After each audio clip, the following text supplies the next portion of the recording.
నమస్తే. Welcome to our channel. Senior journalist Damu Balaji గారు ఉన్నారు. వారితో మాట్లాడదాం. సార్ నమస్తే సార్. నమస్తే. సార్ చంద్రబాబు నాయుడు గారికి ముందే టీడీటీ చైర్మన్ అండ్ ఈవో గట్టిగా అరుచుకుని కొట్టుకున్నారనే వార్తలు, అలాగే టీటీడీ అధికారులకి పాలక మండలికి మధ్య విభేదాలు చాలా ఉన్నట్టు వార్తలు వస్తున్నాయి సార్. అసలు ఏం జరుగుతుంది టీటీడీలో, ఏం జరుగుతుంది అంటే మీరు ఏం చెప్తారు సార్? ఎప్పటి నుంచో తిరుమల తిరుపతి దేవస్థానం బోర్డుకి సంబంధించి ఎప్పుడు కూడా వివాదాలు నడుస్తూనే ఉన్నాయి. జగన్ ఉన్న 5 ఏళ్ళు తీవ్ర వివాదాలు ఉండేవి. ఎందుకంటే తెలుగుదేశం ఇటు బీజేపీ చాలా స్ట్రాంగ్గా అక్కడ ఏమేమి చిన్నవి జరిగినా కూడా వాటిని భూతద్దంలో చూపించడం అనేది చూసాం.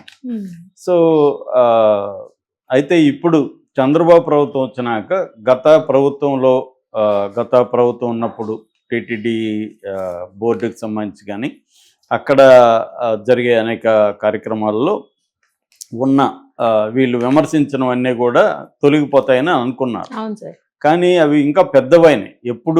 ఇప్పటి వరకు తిరుమల తిరుపతి దేవస్థానం చరిత్రలో జరగని విధంగా తొక్కిసలాట్లో, అది కూడా వాళ్ళు ఏమి లక్షల మంది లేరు, 2500 మంది ఒక పార్క్లో కూర్చోబెట్టుకున్నారు. వాళ్ళు కూర్చోబెట్టుకున్న వాళ్ళని ఆర్గనైజ్డ్గా బయటికి తీసుకురావడంలో ఫెయిల్ అయ్యి వాళ్ళని కంట్రోల్ చేయలేక చిన్న మైక్ అనౌన్స్మెంట్ ఇచ్చి, అరే బాబు ఒక ఆమెకి ఇక్కడ ప్రాబ్లం అయింది, ఆమెను మేము బయటికి తీసుకెళ్తున్నాం, గేట్లు ఓపెన్ చేస్తున్నాం, మీరు ఎవరు లేవకండి, అలాగే ఉండండి అని చెప్పున్నా కూడా ఎవరు లేసే పరిస్థితి లేదు.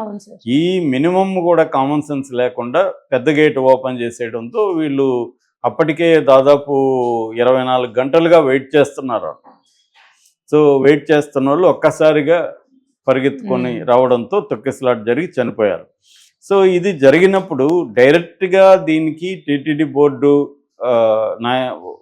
వాళ్ళ ఆధ్వర్యంలో జరుగుతుంది. కానీ ఎవరు కూడా మేము బాధ్యత వహించట్లేదు. చంద్రబాబు నాయుడు ముందే ఇటు TTD board chairman BR Naidu, EO executive officer ఆయన శ్యామలరావు, ఇద్దరు కూడా గట్టిగా అరుచుకున్నారు అన్న వార్త ఎవరో సాక్షినో లేకపోతే వైసీపీ సోషల్ మీడియా రాయలే. జ్యోతిలో, ఈనాడులోనే వచ్చింది. జ్యోతి, ఈనాడు అనేవి ఆల్మోస్ట్ టీడీపీకి కరపత్రాలు లాంటివి. వాళ్లే రాశారు దీంట్లో ఏమని, ఇట్లా గట్టిగా ఆర్గ్యుమెంట్ చేసుకున్నారు అనేది రాశారు. వాళ్ళు రాసిన దాని ప్రకారం చంద్రబాబుకి TTD chairman BR Naidu complaint ఇచ్చాడని ఈవో మీద. ఈవో నాకు అసలు ఏమీ చెప్పట్లేదు, ఆయన నిర్ణయాలు ఆయనే సొంతంగా తీసుకున్నా అంటే ఏం చెప్పట్లేదు, అన్నీ చెప్తూనే ఉన్నాం కదా, అసలు నువ్వే మాకేమి చెప్పకుండా నువ్వు ప్రెస్ మీట్లు పెట్టి అనౌన్స్ చేసేస్తుంటే మాకెంతో తలనొప్పి వస్తుందో తెలుసా, శ్రీవాణి ట్రస్ట్ గురించి మాతో డిస్కస్ చేయకుండా నీ పాటికి నువ్వు ప్రెస్ మీట్ పెట్టి చెప్పేశావు, మాకు దానివల్ల ఎన్ని సమస్యలు వచ్చాయో నీకు అర్థమైందా అని ఆయన కూడా వాయిస్ రైజ్ చేస్తే, ఇలా ఇద్దరు కలిసి కొట్టుకుంటుంటే చంద్రబాబు వారించి మీరిద్దరు కలిసి సమన్వయంగా పనిచేయాలి అది ఇదని చెప్పాడు తప్ప ఆయన కూడా ఏమీ చేయలేని పరిస్థితి. అంటే నిర్ణయాలు తీసుకోవాలి కదా, తేల్చమని చెప్పాలి కదా, ఎవరిది తప్పు, నువ్వు ఏ నిర్ణయాలు చెప్పలేదని. ఫర్ ఎగ్జాంపుల్ ఈ ముక్కోటి ఏకాదశికి సంబంధించిన ఏర్పాట్లకు సంబంధించి 15 సమావేశాలు జరిగితే వీళ్ళిద్దరూ కలిసి, అంటే బిఆర్ నాయుడు, ఈవో శ్యామలరావు కలిసి ఒక్క సమావేశంలో మాత్రమే పాల్గొన్నారు అని కూడా ఆంధ్రజ్యోతి రాసింది. అంటే అర్థం ఏమిటి, రేపు ముక్కోటి ఏకాదశి జరుగుతుందంటే నాకు అసలు ఏమీ తెలియట్లేదని బిఆర్ నాయుడు చెప్తున్నాడు. అంటే ఒక టీటీడీ చైర్మన్కి అక్కడ జరిగే విషయాల పట్ల అండర్స్టాండింగ్ లేకపోతే ఇంకా ఆయన ఎందుకు, ఆయనన్నా తీసేయాలి, ఆయన చేతగానోడని. ఇది ఇంతకు ముందు రాలేదు కదా ఇటువంటివి, గతంలో మనం ఎప్పుడు వినలేదు. జగన్ ప్రభుత్వంలో చైర్మన్కి ఈవోకి మధ్య గొడవలు అనే మాట మనం వినలేదు. ఫైనల్గా బ్యూరోక్రసీ అనేది పొలిటీషియన్ దగ్గర పనిచేయాలి, ఫైనల్ నిర్ణయాలు తీసుకుంటారు. అతనికి నచ్చకపోతే నన్ను ట్రాన్స్ఫర్ చేయండి సార్ అంటాడు, వేరే దగ్గరికి వెళ్ళిపోతారు. అంతేగాని దగ్గర ఉండి ఇప్పుడు సిఎస్ ఉన్నారు, చీఫ్ సెక్రటరీ ఉంటారు, ముఖ్యమంత్రి చెప్పింది చేస్తారు. వాళ్ళు ముఖ్యమంత్రికి సలహాలు ఇస్తారు, సార్ ఈ నిర్ణయం వల్ల ఈ ప్రాబ్లమ్స్ వస్తాయి సార్ అని చెప్తారు. లేదా ఫ్యాక్చువల్గా మిస్టేక్స్ ఉంటే ఫ్యాక్చువల్ మిస్టేక్స్ చెప్తారు, ఇవన్నీ చెప్తారు. అవన్నీ చెప్పిన ఫైనల్ డెసిషన్ ఎవరిది, చెప్పేవరకే వీళ్ళది. ఫైనల్ డెసిషన్ ఎవరిది అంటే ముఖ్యమంత్రిది. ముఖ్యమంత్రి నిర్ణయం తీసుకుంటే నీకు ఇష్టం ఉన్నా లేకపోయినా నువ్వు అది అమలు చేయాలి, అది సిస్టమ్ ఉండేది. లేకపోతే వాళ్ళని ఎందుకు ప్రజాస్వామ్యం ఎన్నుకోవాలి, అందరూ అధికారులు పరిపాలించే సిఎస్ఐ నిర్ణయాలు తీసుకోవచ్చు కదా, ముఖ్యమంత్రి ఎందుకు? ముఖ్యమంత్రి ఏంటంటే ప్రజల ప్రయోజనాలు దృష్టిలో పెట్టుకొని ఆయన నిర్ణయాలు తీసుకుంటాడు. దానివల్ల ఏమైనా ఇబ్బందులు వస్తాయనుకుంటే వీళ్ళు సెక్రటరీలు చెప్తారు. అట్లాగే మంత్రుల దగ్గర కూడా ప్రిన్సిపల్ సెక్రటరీ ఉంటారు ఆయా శాఖల్లో. మంత్రికి తెలియకపోతే చెప్పిస్తారు సార్ ఎందుకంటే వీళ్ళు అనేక ఏళ్ళుగా అనుభవం ఉంటుంది, మంత్రి కొత్తగా వచ్చి ఉండొచ్చు. అప్పుడు కూడా మంత్రి చెప్పినా కూడా ప్రజల ప్రయోజనాల దృష్ట్యా నేను ఈ నిర్ణయం తీసుకుంటున్నాను అని కానీ ప్రిన్సిపల్ సెక్రటరీకి చెప్తే ప్రిన్సిపల్ సెక్రటరీ అమలు చేయాల్సింది, ఇష్టం లేకపోయినా. మనకు చాలామంది ఐఏఎస్ ఆఫీసర్లు పుస్తకాలు రాస్తున్నారు వాళ్ళ అనుభవాలు, తెలుగులో కూడా రాశారు. మోహన్ కందా కానీ ప్రసాద్ గారు కానీ వీళ్ళు రాశారు.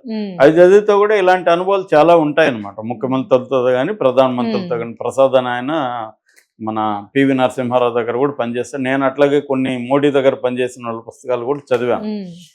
వాళ్ళు ఏంటంటే ఒక్కోసారి వాళ్ళే అడుగుతారు, ఈ నిర్ణయం ఇలా అనుకుంటున్నాను, దీనివల్ల ఏమైనా ఇబ్బందులు ఉంటాయో మీరు చెప్పండి, ఎలా అమలు చేయాలి ఏంటి అడుగుతారు ఒక్కోసారి.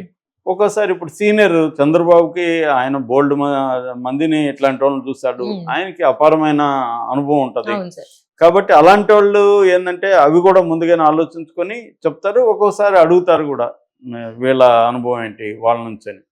సో అవేమి లేకుండా ఒక బిఆర్ నాయుడు టీటీడీ చైర్మన్, ఆయన గతంలో అనుభవం ఉండకపోవచ్చు కానీ ఆయన నోటీస్కి అయితే తీసుకెళ్ళాలి కదా, నిర్ణయాలు ఏమన్నా ఉంటే ఆయన ఇన్వాల్వ్ చేయాలి కదా. అవేమి చేయకపోతే మరి ఈవోని ఎందుకు చంద్రబాబు నిర్ణయం తీసుకొని ఆయన తీసేయలేకపోతున్నాడు? సో ఇక్కడ ఇప్పుడు ప్రాబ్లం వస్తుంది. అంటే చంద్రబాబుకు కూడా బిఆర్ నాయుడు ఉండడం ఇష్టం లేదా, లోకేష్ కోసం సైలెంట్గా ఉన్నాడా?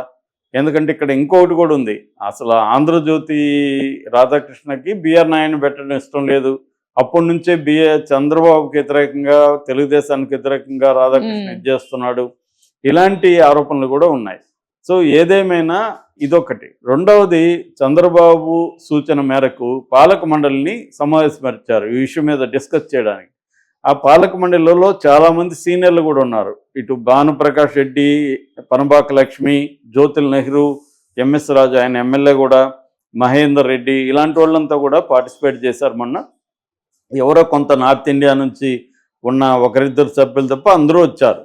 అప్పుడు కూడా ఏమైంది, తీవ్రమైన వాగ్వివాదాలు జరిగాయి ఈ సంఘటన పట్ల. ఈ సంఘటన అధికారులదే ప్రధాన తప్పని వీళ్ళు మాట్లాడితే, మీరు ఆ మాట్లాడే క్రమంలో భానుప్రకాష్ రెడ్డి ఏం తమాషాగా ఉందా అని తీవ్ర స్వరంతో మాట్లాడితే, మీరు అటువంటి మాటలు మాట్లాడకండి, అసలు ఆ విషయాలు చర్చించకండి అని ఈవో కూడా గట్టిగానే మాట్లాడాడని ఇవన్నీ కూడా ఆంధ్రజ్యోతి రాసింది.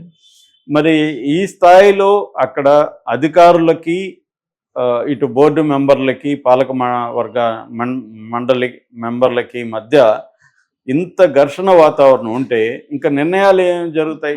సాక్షాత్తు బిఆర్ నాయుడికే ఏమీ తెలియకపోతే ఇంకా వాళ్ళ సమన్వయం ఎలా ఉంటుంది? పై స్థాయిలో సమన్వయం లేకపోతే కింది స్థాయిలో సమన్వయం ఉండదు. సో ప్రధానంగా దీన్ని ఫస్ట్ చంద్రబాబు అడ్రస్ చేయాలి. ఇక్కడ చంద్రబాబు ఇమీడియట్గా పాలక మండలికి అధికారులకి ఉన్న సమస్యని సాల్వ్ చేయకపోతే ఇంకా పెద్ద ప్రమాదాలు జరుగుతాయి.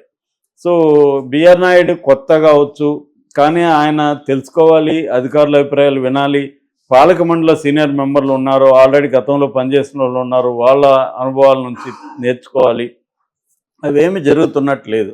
అందువల్ల ఇప్పుడు బిఆర్ నాయుడు మీద తీవ్ర విమర్శలు అన్ని వైపుల నుంచి వస్తున్నాయి. తెలుగుదేశం మీడియా కూడా బిఆర్ నాయుడు వచ్చినాక కొన్ని తప్పులు జరుగుతున్నాయి, విఐపి కల్చర్ బాగా పెరిగిపోయింది, గతంలో ఉన్న చెడ్డ సంస్కృతి జగన్ పాలనలు ఏదైతే విమర్శించినా అవే ఉన్నాయి. బిఆర్ నాయుడు కూడా జగన్ వల్ల నాకు చాలా భక్తి దేవుడు అంటే, అయినా కూడా నేను ఇన్నేళ్ళు రాలేదు, ఎందుకంటే జగన్ పరిపాలన అక్రమాలు అన్యాయాలు జరుగుతున్నాయని రాలేదని కూడా స్టేట్మెంట్ ఇచ్చాడు.